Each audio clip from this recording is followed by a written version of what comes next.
오늘은 4장, 출애굽 4장, 자, 20절부터 볼까요? 20절부터 보겠습니다. 4장 20절. 모세가 그의 아내와 아들들을 나귀에 태우고 애굽으로 돌아가는데 모세가 하나님의 지팡이를 손에 잡았더라. 네. 여호와께서 모세에게 이르시되 내가 애굽으로 돌아가거든 내가 네 손에 준 이적을 바로 앞에서 다 행하라. 그러나 내가 그의 마음을 완악하게 한즉 그가 백성을 보내주지 아니하리니 너는 바로에게 이르기를 여호와의 말씀에 이스라엘은 내 아들 내 장자라. 내가 내게 이르기를 내 아들을 보내주어 나를 섬기게 하라 하여도 네가 보내주기를 거절하니 내가 네 아들 네 장자를 죽이리라 하셨다 하라 하시니라. 여기까지 먼저 볼게요. 일단은 모세가 이제 출애굽의 어떤 사명을 가지고 애굽으로 가는 그런 과정을 말하고 있는데, 그때 이제 모세가 뭘 가지고 가냐면 하나님의 지팡이를 가져가잖아요. 근데 원래 이 지팡이 누구 거죠? 원래 지팡이는 모세 거잖아요. 모세가 쓰던 건데, 그러니까 모세가 쓰던 지팡이인데 갑자기 여기서는 뭐라 하냐면 하나님의 지팡이라고 또 이제 바뀌었어요. 그래서 모세가 평생 쓰던 지팡이인데 갑자기 하나님의 지팡이로 이게 바뀌냐? 그래서 이제 이 지팡이에 대한 것을 앞에서 보게 되면 지팡이는 뭐였냐 하면은 그 앞에 잠깐 넣어가지고 그 4장 2절 말씀에 보면은 4장 1절에 여호와께서 그에게 이르시되 네 손에 있는 것이 무엇이냐 그러되 지팡이니이다. 여호와께서 이르시되 그것을 땅에 던지라 하시매 곧 땅에 던지니 그것이 뱀이 된지라. 모세가 뱀 앞에서 피하매 여호와께서 모세에게 이르시되 네 손을 내밀어 그 꼬리를 잡으라. 그가 손을 내밀어 그것을 잡으니 그의 손에서 지팡이가 된지라. 그래서 이게 모세가 원래 들고 있던 지팡이였는데 하나님께서 땅에 던지라고 하시니까 뱀이 되었잖아요. 뱀이 되었다가 또 다시 꼬리를 잡으니까 지팡이 되었다가. 그래서 이 지팡이의 정체는 그러면 뱀이냐 지팡이냐. 다시 말해서 우리가 의지했던 그 지팡이라고 하는 것이 사실은 이제 우리가 믿고 의지하는 그 믿음의 대상이라고 하는 것이 사실은 다 뱀에 속한 것들이에요. 우리가 믿는 이제 지성의 뿌리는 이제 선악을 아는 지식의 나무에서 나왔잖아요. 그러니까 우리가 믿고 의지하는 그 지성이라고 하는 것도 그건 뱀에 속했던 거였던 거죠. 우리가 믿고 살아가는 뭐 생존 본능, 또 삶의 목표라고 하는 것도 인생의 목표가 다 이제 뿌리가 어디에 있는 거예요? 인생의 목표라고 하는 것은 그러니까 사실은 이제 마태복음 4장에 나와 있는 것처럼 그 마귀가 예수님과 대면해서 예수를 시험할 때 처음 나왔던 건데, 그러니까 인생의 목표라고 하는 것은 뭐 떡의 문제, 또 능력의 문제, 뭐 권세의 문제예요. 대통령이 뭐 어제 나왔나요? 뭐 사형 구형했더라고요, 검찰에서. 근데 권세의 문제인데, 그러니까 그러니까 돈의 문제, 그다음에 능력의 권세의 문제, 그 문제로 인간은 꿈을 꾼단 말이죠. 그러니까 우리가 믿고 의지하는 것은 그 돈을 믿고 의지하든, 능력을 믿고 의지하든, 아니면 권세를 믿고 의지하든, 그러니까 우리가 믿고 의지하는 지팡이라고 하는 것은 다 사실은 그 옛 뱀의 미혹으로부터 나오는 하나의 허상이라고 하는 거죠. 그래서 지팡이냐 던져봐라, 뱀 됐잖아요. 그러니까 우리가 믿고 의지하는 거의 실체가 사실은 뱀이었음을 알게 되면 어때요? 알게 되면 모세가 뱀 앞에서 피한 것처럼 결국은 우리가 믿고 의지하는 것이 이거였네. 그 실체를 아는 거죠. 결국 뭐 대형교회 목사님이 뭐 몇십억을 내놔라 뭐 이런 거 다 마찬가지잖아요. 결국 다 돈의 문제예요. 뭐 그래서 네가 믿고 의지하는 그 돈이라고 하는 것의 실상이 사실은 옛 뱀의 미혹으로 나온 거다라고 하는 것을 이제 알게 하는 거예요. 그러니까 우리가 믿고 의지하는 그 모든 것들이 다 옛뱀에게 나온 건데, 옛뱀으로부터 그 옛뱀에 나온 그 모든 의지하는 것의 그 대상이 실체는 이제 뱀이라는 사실을 주님이 알게 하신 다음에 그 다음에 또 어디를 잡으라 했어요? 이 뱀의 꼬리를 잡으라 했단 말이죠. 뭐 꼬리라고 하는 것 자체는 사실 뱀 잡을 때 대가리를 잡아야 되는데 머리를 잡아야만 물 수 없으니까. 근데 꼬리를 잡으라고 하는 이유는 또 뭐 때문이겠어요? 뱀과의 대결에서 우리 사람은 이길 수가 없어요. 우리가 뭐 돈의 유혹을 이긴다? 그건 거짓말이거든요. 그러니까 어떤 목사님이 뭐 돈의 유혹을 이깁시다 해도 그건 거짓말이고 불가능한 걸 말하고 있는 거예요.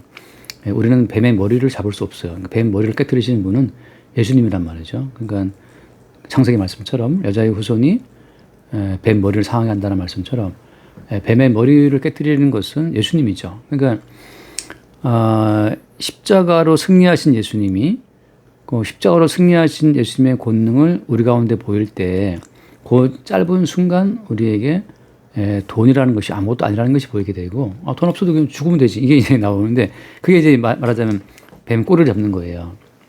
근데 제정신으로 할 수 없어요. 그러니까 사람이 자기가 갖고 있는 신앙심으로 난 돈을 이겨야지. 그 돈 이겨봤자 자기 의밖에 안 됩니다. 나는 돈의 유혹을 이긴 사람이야. 또 사랑이 나온단 말이죠. 뭐 나는 평생 예배당을 안 세운 뭐죠? 예배당 건축 안 한 사람이야 해도 예배당 건축 안 한 것이 자기 의가 되어버리거든요. 그러니까 또 다른 자기 의를 세우는 하나의 교묘한 술책이기 때문에 자기 의로서 하나님의 의를 대적하는 어떤 대적의 모양새를 취하고 있는 거죠.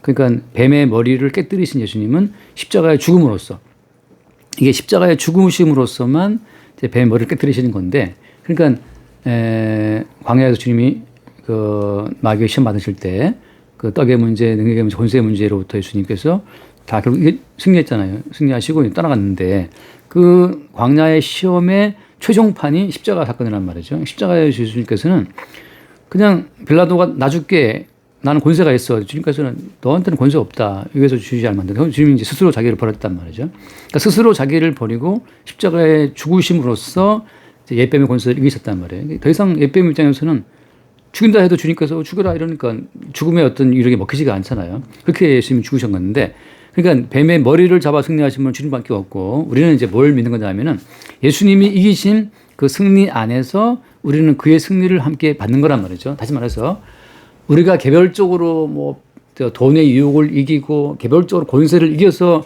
승리하는 것이 아니라 예수님이 이기신 그 이기심에 우리는 아멘으로 동참함으로써 이기는 거란 말이죠. 그러니까 어떻게 보면 우리는 평생 돈의 욕심 가운데 살아가는 거예요.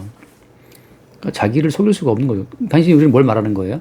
나는 늘 돈의 유혹에 흔들리는 사람이지만 그래서 예수님이 십자가에 대신 죽으심으로써 마귀의 모든 유혹을 다 거절하시고 죽으심으로써 우리를 하나님 앞으로 인도한다는 사실을 믿는 거란 말이죠. 우리 개인이 마귀와 싸워 이김을 증거한 자들이 아니라 예수님께서 마귀와 싸워 머리를 깨뜨렸다는 그 사실을 믿는 믿음으로 우리는 주님 앞에 선단 말이죠. 그게 이 뱀 꼬리를 짚는 거예요. 다시 말하면 우리가 개인적으로 마귀와 붙어서 마귀의 세 가지 유혹을 물리쳐서 마귀의 모가지를 잡고 이기는 자들이 아니라 주님께서 이미 마귀의 머리를 깨뜨리고 이기신 그 주님의 이기심을 우리는 고백하고 믿음으로써 주님의 이기심에 참여하는 거죠. 그게 이제 꼬리를 잡는 거예요. 그러니까 우리는 평생 어떤 우리는 이제 우리가 하는 고백은 우리는 돈을 사랑하는 수밖에 없었다. 우리는 늘 능력에 대한 갈증에 시달렸고 우리는 권세 없으면 늘 힘들어했고 아무튼 그런 돈과 능력과 권세에 대한 그 열등감 뭐 혹은 그 수치를 가리려고 애써온 인생이라는 사실을 우리는 고백할 수밖에 없고 그런 나를 예수님이 홀로 이기심으로 구원했다는 사실을 그 사실을 고백하는 거죠. 그것이 이제 우리의 믿음의 고백이고 그게 이제 뱀의 꼬리를 잡고 이기는 길이에요. 그러니까 그렇게 뱀 꼬리를 어디 잡으니까 잡는 순간 뭐가 됐어요? 지팡이. 그때부터는 그 돈과 그 능력과 그 권세가 주님의 복음을 증거하는 소중한 도구로 쓰이는 거예요. 그러니까 사람들이 이제 돈은 나쁜 거야. 그 교회에 돈을 쓰면 안 돼. 근데 어때요? 주님도 바울도 복음을 증거할 때 많은 사람들이 주님의 사역과 바울의 사역을 위해서 헌금을 하고 헌물을 하고 도왔단 말이죠. 심지어 어때요 또? 아무튼 지간에 바울이 복음을 증거할 때에도 또 권세 있는 사람들이 바울도 도왔어요. 그러니까 지금 나로서는 옛뱀이 던지는 그 유혹, 돈과 능력과 권세 자체를 우리 이길 수 없는데 그걸 이미 이기신 주님의 그 이김 안에 있을 때 그때 우리에게는 그 돈과 권세 자체가 하나님의 지팡이로 쓰인다는 거죠. 그러니까 지금 바울이란다. 모세가 돌아갈 때 뭘 잡고 왔어요? 하나님의 지팡이를 잡고 하잖아요. 그 20절 말씀에. 한 번 더 볼게요. 20절 말씀. 20절 말씀. 모세가 그의 아내와 아들들을 나귀에 태우고 애굽으로 돌아가는데 모세가 하나님의 지팡이를 손에 잡았더라. 네. 이때부터는 이제 모세의 지팡이가 아니고 하나님의 지팡이 되는 거죠. 그러니까 똑같이 예를 들면 이게 원래 정체가 옛날에 뱀이 인간을 유혹하고 통제하던 수단이었던 돈과 능력과 권세라고 하는 그 부분이 이제는 복음을 증거하는 어떤 도구로서의 돈과 능력과 권세로 바뀌는 거죠. 그러니까 우리가 뭐 흔히 하는 것처럼 성도는 가난해야 돼. 또 목사는 가난해야 돼. 이러면서 스스로 뭐 청빈을 내세울 필요가 없는 게 주께서 주시면 그 모든 걸 가지고 또 복음을 증거하는 그 어떤 그 활동을 위해서 쓸 수 있는 거죠. 근데 거기에서 이제 말하자면 마귀의 유혹이 이제 그 아까 했던 것처럼 그 유혹에 휘둘리게 되면 무슨 일이 벌어지냐면 이게 복음을 증거하는 용도가 아니고 자기를 증거하는 용도로 쓰게 되거든요. 어떤 사람은 청빈을 자랑하고 어떤 사람은 뭐 목회에서 많은 성공을 거둔 걸 자랑한단 말이죠. 우리 교회 예산이 얼마고 마찬가지예요. 그 모든 건 다 뱀이란 말이죠. 그러니까 여기서 중요한 것은 이제 그럼 하나님의 지팡이냐 아니면은 뱀이냐라고 말할 때 과연 그것이 그럼 당신이 지금 말하고 있는 대로 말하자면 당신은 그러면 하나님의 지팡이를 잡고 있는 것이냐? 그래 말할 수 없어요. 왜냐하면 이것은 하나님이 찾아오셔서 모세한테 지팡이 던져봐라 라고 할 때 그때만 어때요? 아, 내가 사실은 돈을 지팡이 삼아 살아왔구나는 사실이 드러나는 거예요. 이건 하나님께서 찾아오시는 그 순간에만 드러나는 거지. 나 이제 지팡이, 하나님 지팡이야 이제. 나는 평소에 이제 내가 가진 이 모든 돈은 복음을 위해 쓸 거야. 내 능력도 복음을 위한 거야. 이렇게 우리가 우리의 자아를 이렇게 구성하는 용도로서 지팡이를 이용할 수 없다는 거예요. 다시 말하면 이제 하나님의 지팡이라는 것은 하나님의 손목 같은 거예요. 하나님께서 우리를 잡고 있는 거죠. 하나님이 우리를 붙잡아 가지고 항상 우리는 돈과 권세에 휘둘리는 사람이지만 하나님께서 너 지금 뭐 믿고 있냐라고 할 때 이게 뱀이었군요라고 순간순간 알게 하는 그 턴 어라운드 돌아서는 거 그 모든 과정을 하나님이 주도한다는 거죠. 그러니까 이 후로도 보면 이 후로도 몇 번 나오지만 모세가 하나님께 또 원망하거든요. 항상 주님께서 개입하셔가지고 또 돌이켜 준단 말이죠. 그러니까 이 사건 자체를 신약으로 말하게 되면 요한복음 16장에 나온 말씀처럼 보혜사가 오시면 죄에 대해서 의에 대해서 심판에 대해서 책망하신다잖아요. 책망. 그 책망 자체를 말하고 있는 거거든요. 그러니까 하나님의 지팡이라는 것 자체는 우리가 옛 뱀의 유혹을 따라 돈을 사랑하면 지팡이가 우리 뒤통수 한번 딱 때리면서 깨우쳐 나오게 하시는 것처럼 하나님께서 직접 오히려 모세를 잡고 가는 걸 보여주고 있는 거예요. 그러니까 남들이 볼 때는 어때요? 모세가 지팡이를 잡고 있지만 어때요? 영적으로 보게 되면 하나님께서 모세를 잡고 있는 거예요. 지팡이라는 그 매개체를 통해서 주님께서 내가 지금 너와 함께 있다. 내가 너에게 말하면 이 지팡이는 뱀이 되는 것이고 다시 잡으면 지팡이는 지팡이 된다는 것을 보여주고 있는 거죠. 그러니까 여기에서 주도는 누가 주도인 거예요? 모세가 아니라 하나님이라고 하는 거예요. 그렇게 해서 돌아가는데 오늘 이제 이게 핵심은 뭐냐면은 이건 지난주 이야기했고 오늘 핵심은 그거죠. 먼저 21절 말씀 보면은 여호와께서 모세에게 이르시되 내가 애굽으로 돌아가거든 내가 내 손에 준 이적을 바로 앞에서 다 행하라. 그러나 내가 그의 마음을 완악하게 한즉 그가 백성을 보내주지 아니하리니. 그러니까 이제 하나님께서는 처음부터 이게 참 약간 웃기잖아요. 그죠? 왜냐하면은 모세를 보낼 때는 모세 가서 네가 활동하면 냉큼 걔가 보내줄 거야. 이렇게 하면 좋은데 네가 이 이적을 다 행해도 바로는 너 백성을 보내주지 않을 거야. 그것도 원인이 뭐예요? 내가 그의 마음을 완악하게 한즉이란 말이죠. 하나님께서 하나님 지금 뭐 장난치십니까? 이스라엘 백성들을 데리고 나오라면서요. 그럼 가자마자 바로 무릎 꿇고 아이고 알았습니다 하고 보내줘야 되는데 왜 굳이 주님이 바로의 마음을 어떻게 했어요? 완악하게 하시냐 말이죠. 우리는 생각할 때 이제 복음을 전하면 사람들이 듣고 금방 뭐 돌아올 거야 이게 아니라 하나님께서 어떻게 하냐면 그 주변의 모든 상황을 완악하게 해가지고 도저히 순탄하게 빼내올 수가 없도록 만드신다는 거죠. 그러니까 우리가 복음을 증거하면 주님께서 환경을 다 정비해서 이제 그냥 다 익은 감 떨어지듯이 그냥 냉큼 그들이 아멘 하고 돌아오는 게 아니라 오히려 그 모든 상황 자체가 또 완악하게 나온다고 하는 거예요. 완악하게. 그것도 누가 완악하게 했다? 주께서 하나님 여호와께서 그의 마음을 완악하게 한다. 이렇게 완악하게 하는 그 이유는 뭐 때문이겠어요? 그러니까 우리가 이제 뭐 경험도 해봤지만 복음을 전할 때 야, 이 복음이 맞는 말인데 이거 참 이게 왜 다들 이렇게 금방 복음을 믿지 못하고 또 자기 식대로 이렇게 말씀을 볼까라고 할 수 있잖아요. 근데 그게 뭐 때문에 그런 거예요? 하나님께서 그들의 마음을 완악하게 하시는 건데 완악하게 하시는 그 이유는 뭐 때문이냐면 이제 사람들이 이걸 잘 모르더라고요. 그러니까 왜 복음을 증거했는데 그 사람이 완악하게 되어서 혹은 그 주변이 완악하게 되어서 도저히 그 사람을 빼내올 수가 없어. 왜 주님께서 순탄하게 다 준비해 놓지 않고 이렇게 일을 어렵게 하시지? 라고 할 때 지금 하나님의 어떤 경륜을 오해하는 건데 뭐 때문에 그 다음 말씀이 나와요. 그 다음 22절 말씀 22절에 너는 바로에게 이르기를 여호와의 말씀에 이스라엘은 내 아들 내 장자라. 네. 뜬금없이 지금 앞에 문장과 이게 논리적으로 연결이 안 되는데 뭐냐면 내가 그의 마음을 완악하게 한즉 그가 백성을 보내주지 아니하리니 그때 어때? 그때 무슨 말을 해야 돼요?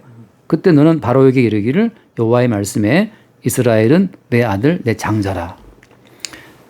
이게 지금 아니 주님께서 바울의 마음을 완악하게 하셔갖고 백성을 보내주지 않는 것하고 이스라엘이 내 아들 내 장자라는 것하고 이게 무슨 연관이 있어요? 이게 이제 제가 가끔씩 말하지만 성도는 개인 구원이 아니거든요. 그러니까는 뭐 정춘하나 박신규가 구원되는 게 아니라 사실 그리스도 하나님의 아들만 구원이 되는 거예요. 여기서 말하는 이제 내 아들 내 장자라고 할 때 하나님의 아들은 사실은 누구밖에 없어요? 이게 이제 시작에 나오는 거잖아요. 그죠? 하나님의 아들은 예수를 말해요. 그러니까 예수님께서 내 아버지가 나를 보냈다라고 말하면서 네가 하나님 아버지가 그러느냐? 아버지가 나를 보냈어. 그러니까 하나님 아버지를 공경하는 것 같이 아들을 공경하게 하라 합니다. 하시면서 주님이 이제 자기 아들로 소개했는데, 그러니까 이 아들이라는 것은 예수 그리스도를 말하는 거예요. 다시 말하면 예수 그리스도가 애굽에서 나오는 것을 보여준 거란 말이죠.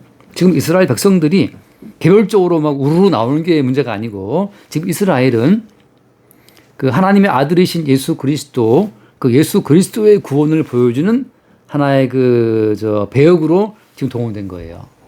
그러니까 이스라엘 백성들을 낱낱이 이렇게 개별적으로 개똥아 소똥아 나오라 이런 뜻이 아니라 지금 주님께서는 자기의 아들을 애굽에서 나오게 하시는 거란 말이죠. 근데 그 아들은 누구냐? 예수란 말이에요. 결국 예수 그리스도를 세상에서 빼내실 때에 그때 어때요? 이스라엘이 내 아들 장자이기 때문에 그 예수 그리스도를 머리로 하는 그 하나님의 아들이 예수 그리스도를 구성하는 그의 지체로서의 이스라엘이 구원되는 거예요. 그러니까는 정춘하의 어떤 개성을 말할 수 없어요. 왜냐하면 정춘하가 말씀을 읽고 듣고 지키고 순종하고 복음을 전해서 천국 들어갑니다. 이건 지옥이에요. 그럼 뭐냐? 정춘하의 머리이신 주님이 정춘하를 이렇게 쓰고 저렇게 굴리고 이렇게 엎드리게 하고 해서 결국은 머리이신 그리스도 예수를 따라서 여기 들어왔다라고 할 때 그게 구원인 거죠. 그러니까 이제 개별적인 정춘하나 박신규나 뭐 이런 것은 의미가 없어요. 그러니까 아까 잠깐 미리 약간 영상 올렸는데, 그러니까 신앙은 우리가 생각하는 어떤 그림을 그리고 이렇게 말씀을 읽고 경건하게 살면 기뻐하실 거야. 이런 개인적인 신앙의 모든 그림은 다 마귀의 작품이에요. 신앙은 우리 개인의 그림이 아니고 머리이신 그리스도 하나님의 아들이신 그분의 그림이에요. 그분께서 만들어 놓으신 모든 경륜을 따라서 우리는 끌려가는 거란 말이죠. 그러니까 왜 주님께서 바로의 마음을 완악하게 하시냐면 이게 완악하게 되어야 비로소 그 바로의 완악함 앞에서 우리의 개인적인 능력, 개인적인 꿈, 개인적인 그림이 다 깨져버려요. 세상이 왜 호락호락 우리를 놔주지 않냐면 우리의 개별적인 의로움을 박살내기 위해서예요. 저도 한경건 하는 사람으로 뭐 애쓰고 살아왔는데 제 개인적인 느낌은 그런 느낌이었어요. 한 시속 한 220km로 달리다가 콘크리트 옹벽에 그냥 박는 느낌이 있잖아요. 그러니까 경건하게 살기 위해 최고 속력 달려가고 있었는데 주님께서는 그 앞에 콘크리트 방벽을 세워놓고 거기에 부딪히게 한 거죠. 머리가 깨져 피 흘리면서 그때 이제 아는 거예요. 나라고 하는 존재는 이 세상이라고 하는 이 방벽을 벗어날 수 없어요. 그러니까 우리가 갖고 있는 모든 경건의 그림은 그냥 본인이 만든 그림이기 때문에 적당히 자기와 타협하고, 바리새인들도 본인들이 만들어 놓은 그림이기 때문에 적당히 타협해요. 그러니까 자기들이 지킬 수 있는 범위로 설정해 세팅해 둔 그런 율법을 지키면서 어렵다는 거예요. 똑같이 우리나라 많은 목사님들도 교회 교인들을 가르칠 때 다 자기들 나름대로 이렇게 설정해 놓은 그 가이드라인을 그것만 준수하면 거룩하다고 인정해 주는 거죠. 뭐. 또 그렇게 구성원들을 경건하다라고 하는 가스라이팅을 시키기 위해서 그 구성원들이 따를 수 있는 정도의 그 선을 만들어 놓고 그 선이 있게 한단 말이죠. 그리고 이제 서로 뭐 경건하다고 서로 인정해 주고 하는 거예요. 그러니까 주님 보시기에는 진짜 웃기는 짬뽕들인 게 그냥 자기들이 만들어 놓은 그 사람의 계명을 교훈 삼아서 주님을 가르치고 있는 거란 말이죠. 사람의 계명을 교훈 삼아 나를 가르치니 헛되이 나를 경배한다는 마태복음 15장인가 그 말씀처럼 그러고 있는 거예요. 교회들마다. 그런데 주님께서는 바로의 마음을 강팍하게 해가지고 장로님도 강팍한 돈의 유혹에 자빠지고 권사님도 강팍한 권세 능력에 머리를 숙일 수밖에 없고 그런 상황으로 다 몰아가시면서 아무도 자기 힘으로는 이 바로가 쳐놓은 이 세상의 옹벽을 빠져날 수 없다는 그 사실을 알게 하는 거죠. 왜 그렇게 하면 어때요? 그렇게 해서 개별적인 모든 능력과 지혜를 다 삭제 죽여버려야만 비로소 세상을 이기고 빠져나오시는 그 아들에게 합류할 수가 있어요. 우리는 개인적으로는 빠져나올 수 없어요. 근데 이 세상을 이기고 마귀를 이기고 빠져나가신 그 예수님 속으로 들어가서 예수님 안에서 빠져나오는 거란 말이죠. 그러니까 그 예수 그리스도 하나님의 아들 장자이신 예수 그리스도 안으로 우리 모두를 끌어모으는 그런 과정으로서 어때요? 바로가 지금 완악한 역할을 하고 있는 거예요. 그러니까 참 바로는 큰일 하고 있는 겁니다. 이 바로가 아니었으면 이스라엘은 마지막에 어린 양의 피를 설주와 임방에 바르는 데까지 못 가요. 설주와 임방에 그 피를 비로소 이제 그들은 어린 양 예수 그 피, 요한이 말했던 것처럼 세상 죄를 지고 하잖아요. 그러니까 세상 죄를 지고 가시는 하나님 어린 양에게로 다 이스라엘을 끌어모으는 과정, 다 그리로 몰아치는 과정이 바로의 완악함이에요.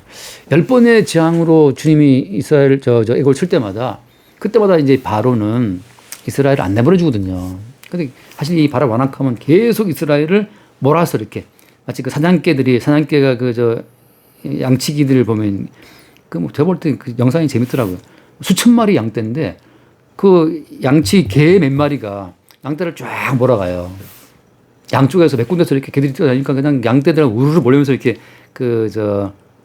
어디죠? 그 목장의 그 우리 속으로 쫙 들어가더라고. 그거 참 재밌더라고. 신기하대요. 그 몇 마리 개가 막 다니면서 그걸 다 해요. 그런 것처럼 지금 이 완악한 바로가 이스라엘 사람들을 계속 몰아붙여요. 어디로? 어린 양 예수 그리스도에게로 몰아붙이는 거죠. 그래서 이게 모든 이스라엘 백성들이 하나님의 아들이신 어린 양 예수님께로 다 싹 몰려 들어가게 되면 뒤에서 이제 딱 매듭을 짓고 그 딸랑 들어서 이스라엘을 출애굽하게 하시는 거예요. 그때는 개별적 개체가 나오는 것이 아니고 모두가 다 어린 양 예수 하나님의 아들 장자이신 그 아들 속에 들어가서 단체 집단적으로 아들만 딸랑 나오는데 그 아들 속에 누가 있는 거예요? 그 아들 속에 장정만 60만 명이 되는 이스라엘이 들어있는 거죠. 그러니까 우리는 예컨대 우리가 내가 뭐 경건한 기도했는데 이게 살아왔다. 그 헛소리인 게 우리의 경건에 실패하는 그런 과정으로 갈 수밖에 없는 게 주께서 이 세상 임금 마귀를 완악하게 해서 계속 우리를 몰아쳐요. 그러니까 무슨 네가 돈을 이겨. 지난번에도 저희 집에 그 물새 가지고 공사 다 할 때 막 가슴이 아픈 거예요. 막 이거 어떻게 해야 되나 이거를. 그러니까 무슨 돈을 이겨요. 무슨 목사가 난 내 돈에 자유롭다. 그거는 제가 볼 때는 글쎄요. 그때 제가 말씀드렸나요? 그 LG 그 구본무 지금 죽으신 분이 구본무죠. 네, 그 돈 많은 사람도 술 마시지 않고는 잠을 못 잔다 그러는데 이 사업이 무너질까 싶어서 그냥 한 번 투자할 때마다 몇천원씩 왔다 갔다 그러는데 이거 무너지면 말하자면 어떻게 보면 그럴싸해 보이지만 그룹의 사활이 왔다 갔다 하는 거잖아요. 그러니까 하나 결정하는데도 이게 너무 힘들고 잠 못 이루는 밤을 지나가는 거죠. 그러니까 돈이 없는 사람은 없어서 돈 때문에 괴롭고 있는 사람은 있는 것 때문에 또 괴로운 거예요. 그러니까 그 누구도 아무도 이 돈의 문제, 트럼프는 자유로울까요? 권력의 문제에 대해서 중간 선거 얼마 안 남았잖아요. 불안하거든요. 그러니까 모두가 다 권력이 있는 사람은 권세 때문에 또 이럴까 두렵고 다 거기에 시달리고 있어요. 그러니까 이 세상 임금 마귀가 우리를 몰아치는 그 몰아침 가운데에서 자유로울 자는 아무도 없어요. 대형교회 목사님은 자유로운가? 천만의 말씀. 지금 은퇴했지만 우리 교회에서 첫 번째, 두 번째 가는 그 교회가 있었는데 그 목사님이 언제 한번 대화하는데 그렇게 말씀하시더라고. 토요일 되면 잠이 안 오는데 왜 목사님 뭐 때문에 그분이 되게 대범하신 분이에요. 유도도 뭐 잘한다 그러시고 그러는데 가끔 악몽을 꾼다는 거죠. 주일날 교회 나갔는데 그 큰 예배당에 교인이 아무도 없는 거야. 그게 막 정말 너무 악몽이라는 거죠. 그래서 내가 너무 놀랐어요. 나는 그 정도는 아닌데, 그래도 그 정도, 그 사이까지 한 명 안 나올 정도는 아닐 것 같은데. 근데 거기 워낙 거기 예배당이 크니까. 그러니까 교회가 크든 작든 대기업 회장님이든 아니면 단칸 새빵 사는 어떤 새빵살이 하는 가난한 사람이든 모두가 다 돈과 능력과 권세 앞에 떨고 있어요. 그렇게 마귀가 우리를 몰아치는 거예요. 그러니까 개별적으로 세상 임금 마귀를 이기고 나는 도무지 자유로워 이제. 나 믿음으로 만약 이겼어 이제. 그런 애가 아무도 없어요. 그래서 하나님이 그 아들 예수를 보내서 예수님만이 마귀의 그 뱀의 대가리를 깨고 마귀의 권세를 무너뜨리고 이기신 분이고 우리는 다 그 이기신 예수님 안으로 다 쭉 몰려 들어가서 그분의 이기심에 참여함으로 말미암아서 출애굽을 하게 되는 거예요. 이게 이제 믿음이라는 거죠, 믿음.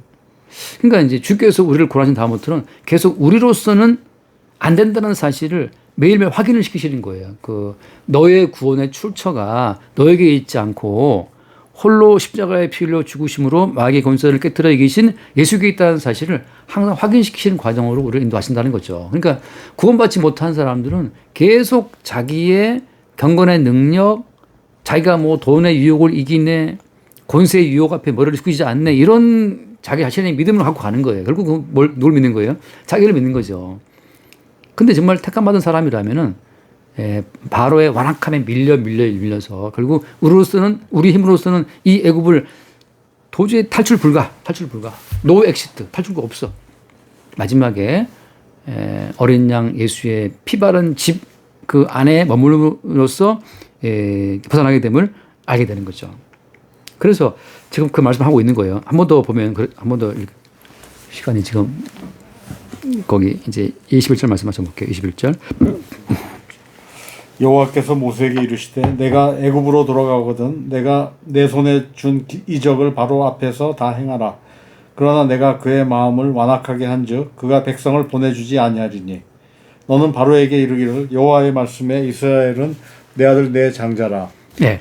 그다음 마저 읽어볼게요. 3절. 내가 내게 이르기를 내 아들을 보내주어 나를 섬기게 하라 하여도 내가 보내주기를 거절하니 내가 내 아들 내 장자를 죽이리라 하셨다 하라. 자, 이게 네가 내 아들 이스라엘이 내 아들인데 네가 내 아들을 안 보냈죠? 그럼 난 네 아들 죽일 거야.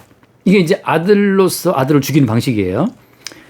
네가 내 아들 된 이스라엘을 안 보내주면 난 네 아들을 죽일 거야, 네 장자를. 그러니까 장자를 죽인다고 하는 것은 씨를 말리는 거예요. 이제 그 장자를 죽임으로써 그 집안은 괴멸되는 건데, 그래서 이제 세상 임금 마귀를 이긴다는 그 말은 뭐냐면 바로 이제 바로의 아들을 죽이심으로써 그걸 미리 보여준 그림이에요. 예수님께서 그 세상 임금 마귀의 머리를 깨뜨린다고 하는 말. 그래서 여자의 후손이 네 머리를 깬다, 상하게 한다. 그 말은 무슨 말인가? 결국 이 말로 이렇게 이어지는 흐름이라고 하는 거죠. 그래서 네가 내 아들을 안 보내주면 난 네 아들 이 장자를 죽일 거야. 해서 결국은 그러니까 출애굽이라고 하는 것은, 그러니까 구원이라고 하는 것은 결국은 세상 임금 그 마귀 머리를 깨뜨리는 그 상까지 가요. 그래서 아들과 아들의 대결, 여자의 후손으로 오신 예수 그리스도 하나님의 아들과 옛 뱀 마귀가 머리가 되어 있는 세상 이 권세 자체를 깨뜨리는 사건으로 간다고 하는 거죠. 그래서 지금 주님께서 의도하신 것은 뭐냐 하면 그 아들의 등장이죠. 이스라엘 내 아들이야, 아들. 네가 내 아들을 안 보내? 그럼 난 네 아들을 죽일 거야라고 해서 이 아들과 아들의 이 전쟁으로, 이 투쟁으로 주님께서 쭉 흐름을 끌고 가시는 거예요. 그래서 이제 결국은 하나님의 아들로 오신 예수님이 마귀의 머리를, 장자를 깨뜨리는 걸 통해서 장자의 집안을 괴멸시키고 씨를 말리는 것처럼 이제 마귀의 권세를 깨뜨린다는 그 사실을 보여주고 있는 거죠. 결국은 이제 필연적으로 이 출애굽 사건은 어디로 가는 거냐 하면 결국 하나님의 아들이신 그 장자의 출현, 그리고 그 장자의 출현을 위해서 뭐 따라오는 거예요? 이제 바로의 장자가 따라오는 거죠. 그래서 애굽의 모든 장자가 다 죽는 겁니다. 그러니까 하나님께서 대표로 저 바로 아들만 죽이면 되는데 그게 아니라 바로의 아들부터 해가지고 부뚜막에 있는 짐승까지 다 죽여버려요. 퍼스트본 장자는 다 죽인단 말이죠. 그렇게 애굽 전체의 장자를 다 죽임으로써 어때요? 전체 그 마귀의 권세와 그 나라 자체를 괴멸시킨다는 사실을 보여주고 있는 거죠. 그러면서 뭘 하느냐 결국은 그렇게 세상 임금 마귀를 깨뜨리는 그 전제하에 하나님의 아들 이스라엘의 구원이 이루어짐을 증거하시는 거예요. 그러니까 그 말은 무슨 말인가? 다시 말하면 이제는 우리가 세상 임금 마귀와 겹쳐지게 그러니까 그 마귀를 끌어안고 있는 요소를 갖고는 할 수 없다는 거죠. 근데 주님이 이제 계속해서 그 마귀의 유혹은 우리의 가능성을 우리 속에 심어주는 거거든요. 네가 할 수 있어, 네가 할 수 있어. 근데 주님께서는 네가 할 수 있었으면은 하나님의 아들이 왜 와서 십자가에 죽었겠느냐. 결국 이제 우리가 할 수 있는 그 모든 가능성, 하지만 마귀가 우리 속에 심어놓은 그 장자, 그 바로의 아들이 바로 우리 속에 들어와 있는 거죠. 그걸 주님이 씨를 말리시는 거예요. 그래서 결국은 그 장자를 죽이시는 과정에 뭐가 거기 발라지더라? 어린 양의 피가 발라짐을 말미암아서 어린 양의 피 속에 있을 때 비로소 애굽의 모든 장자의 세력을 이긴다는 사실을 주님이 보여주고 있는 거죠. 그러니까 지금 지팡이를 갖고 가지만 이 지팡이는 언제든지 어떻게 바뀔 수 있어요? 언제든지 뱀으로 바뀔 수 있다는 사실. 그래서 우리가 믿고 있는 것이 이게 결국 세상 임금 마귀가 우리를 유혹하고 있는 돈과 능력과 권세였네를 순간 알게 되고 그 순간 알게 되는 순간 이 권세를 주님이 하나님 아들이 이겼다는 사실을 보게 되는 것 동시에 우리는 그 아들의 세계로 피할 수가 있는 거죠. 그게 믿음이고. 그래서 그 피난처라는 말도 그렇잖아요. 결국 마귀 권세를 이기신 예수님의 세계로 피하는 것이 그게 피난처인데 제가 그 피할 피자도 가만히 한번 자세히 본 적이 있는데 피할 피자 그 주검시 밑에 입구자 하나 붙여놨거든요. 그다음에 이제 설립자 밑에 십자가 하나 붙여놨단 말이죠. 그러니까 십자가가 서 있는 곳, 그 주검이 있는 곳으로 그다음에 이제 이게 뭐죠? 책받침변 서재에 간다고 하는 걸어간다는 뜻이잖아요. 책받침변이. 그러니까 우리는 그 십자가가 서 있는 곳, 그 주검이 있는 곳으로 걸어감을 고백하는 자들이 그게 피한다는 건데 피난처인데 결국 우리는 어디로 갔냐 하면 마귀 권세를 이길 수 없는데 홀로 이기신 예수님의 십자가 밑으로 우리는 계속 가는 것 자체가 성도가 피할 피난처라고 하는 거죠. 거기에 이제 피바른 집 안으로 들어가는 것이고 그렇게 해서 결국은 이 복음이라는 자체는 결국 하나님의 아들 그 장자이신 예수 그리스도 속으로 들어간 자들 그러니까 개체가 아니고 하나님의 아들이신 그 아들의 세계 속으로 합류되어 있는 한 무리 한 집단 그래서 주님께서는 하나님 아들만 딸랑 건져내시고 그 아들 속에 보니까 지체가 있듯이 그냥 거기에 수없이 많은 백성들이 들어있던 거였죠. 그러니까 우리도 이제 머리이신 그리스도 예수 안에 들어있는 지체로서 구원되는 겁니다. 그래서 항상 우리의 개별적인 자아는 늘 부정되는 과정으로 가는 거죠. 여기까지 할까요? 네. 기도하시죠. 주님, 저희는 혼자서 의로울 수 없고 혼자서 경건할 수 없는 존재입니다. 언제나 세상 속에서 권세와 떡과 능력의 문제에서 수치를 가리려고 나뭇잎 치마를 지어 입고 짓는 그런 존재입니다. 오직 그리스도의 의로서만 그리스도 안에서만 우리는 세상에서 벗어날 수 있고 그리스도 예수님이 성취한 그 성취 속에서만 의를 보고 의를 이룰 수 있음을 항상 새롭게 볼 수 있게 해주시옵소서. 아멘. 예수 그리스도 이름으로 기도드립니다. 아멘. 주님 감사합니다. 바로의 마음을 완악하게 함으로 말미암아 끝없이 택한 백성을 하나님의 아들 되신 그리스도 예수의 품으로 이끌어드리고 몰아붙이시는 주의 경륜을 보게 하여 주옵소서. 우리의 모든 가능성을 완전히 제거하시고 우리의 가능성 배후에 숨어서 우리를 미혹하는 옛뱀의 세력, 이 세상 임금 마귀의 세력을 주님 주의 이름으로 멸하시고 날마다 우리를 그리스도 예수의 이루심의 세계, 성취의 세계, 새 언약의 세계 속으로 이끌어 주옵소서. 우리 주 예수로 기도드립니다. 아멘. 수고하셨습니다.